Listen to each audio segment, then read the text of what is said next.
اسلامیہ college Peshawar میں خوش آمدید۔ 1000 روپے کے نوٹ پر اسلامیہ کالج ماضی کی تصویر لگی ہوئی ہے۔ اسلامیہ کالج اینڈ اسکول پشاور، جو پہلے دارالعلوم اسلامیہ سرحد کے نام سے جانا جاتا تھا، صرف ایک تعلیمی ادارے کا نام نہیں ہے بلکہ یہ تعلیم کے ذریعے ایک تحریک تھی۔ اس عظیم الشان ادارے کا قیام اس کے پیچھے ایک طویل تاریخ رکھتا ہے، اور یہ ایک عظیم تحریک ہے جس نے بالآخر پورے NWFP اور ملحقہ قبائلی علاقوں کو تبدیل کر دیا۔ یہ تحریک معیاری تعلیم کی فراہمی، جمہوری اداروں کے قیام اور بالآخر اجنبی حکمرانی سے آزادی کے حصول کی جدوجہد کے لیے اہم ہے۔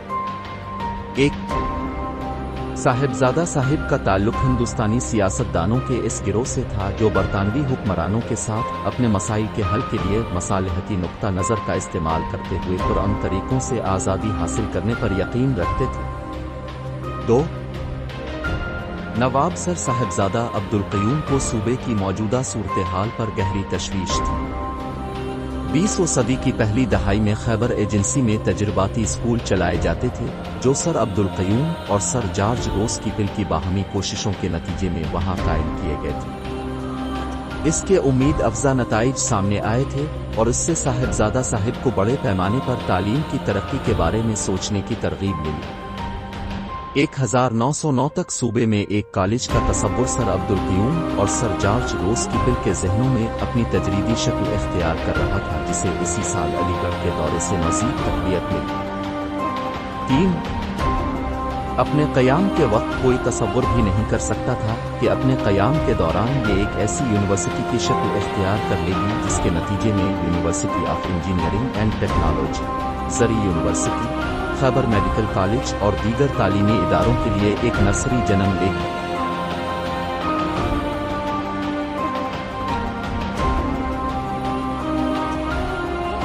تاہم یہ نواب عبدالقیوم خان کی دور اندیشی تھی جنہوں نے اس علاقے کے لیے ایک علیحدہ یونیورسٹی کا تصور پیش کیا۔ وہ آہستہ آہستہ دارالعلوم کو اس طرح وسعت دے رہے تھے کہ آخرکار خود کو ایک یونیورسٹی میں تبدیل کر سکیں۔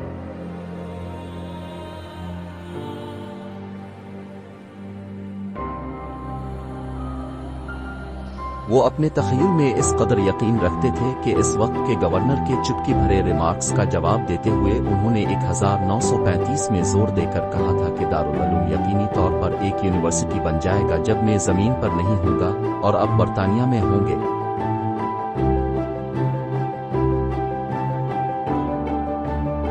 دارالعلوم کے اسپانسرز نے تورنگزئی کے حاجی صاحب کو مسجد کا سنگ بنیاد رکھنے کی دعوت دے کر اس موقع کو یادگار بنا دیا۔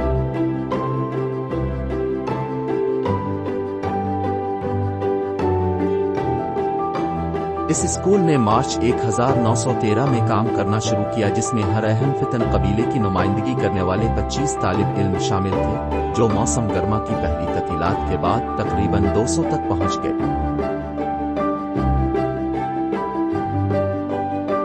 کالج نے 6 ماہ بعد یعنی 1 اکتوبر 1913 کو اپنی تدریسی سرگرمیوں کا آغاز کیا۔